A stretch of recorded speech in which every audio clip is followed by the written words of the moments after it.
The impossible love.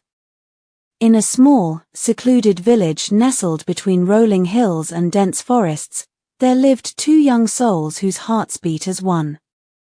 Leila, a girl with eyes as deep as the night sky, belonged to the Almara tribe, known for their fierce pride and ancient traditions. Youssef, a boy with a smile that could light up the darkest of days, was from the Al-Hadid tribe, a clan revered for their strength and unwavering loyalty to their customs. The village was divided by an invisible line, one that no one dared to cross. The Almara and the Al-Hadid had been rivals for generations, their feud rooted in old grievances and long-forgotten disputes. Despite this, fate had a different plan for Leila and Youssef. They met one fateful evening by the river that separated their lands, a place where the world seemed to pause, and time stood still.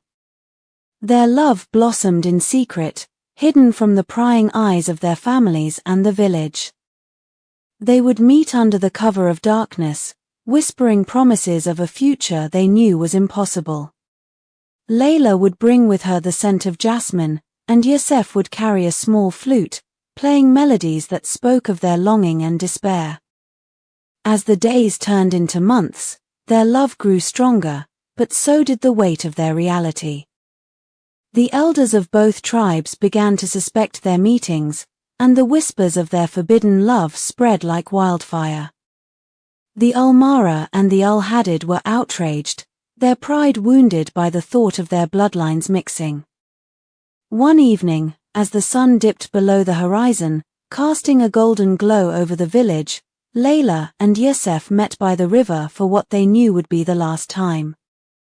The air was heavy with the scent of impending rain, and the sky was painted in hues of orange and purple.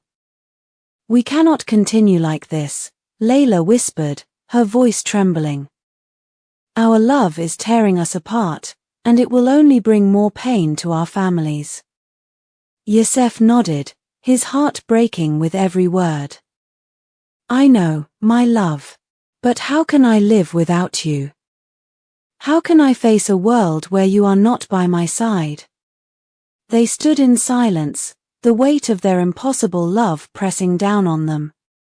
The river flowed steadily, its waters a reminder of the passage of time and the inevitability of change. Finally, Leila spoke, her voice barely audible. "There is only one way to end this suffering. We must leave this world together, where no one can keep us apart." Youssef looked into her eyes, seeing the pain and determination mirrored in his own. He took her hand, their fingers intertwining as if they were one. "If that is the only way, then I will follow you to the ends of the earth." With heavy hearts, they walked hand in hand to the edge of the river, where the water was deepest. They shared one last kiss, a final moment of peace before they stepped into the cold embrace of the river.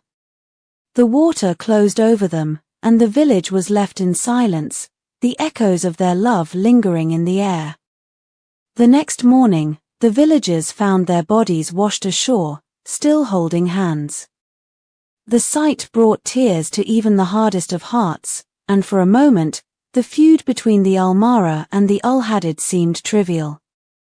In the years that followed, the river became a symbol of their love, a place where young couples would come to make promises to each other, hoping to find a love as pure and unyielding as Leila and Youssef's. And though their story ended in tragedy, their love lived on, a testament to the power of a bond that not even death could sever.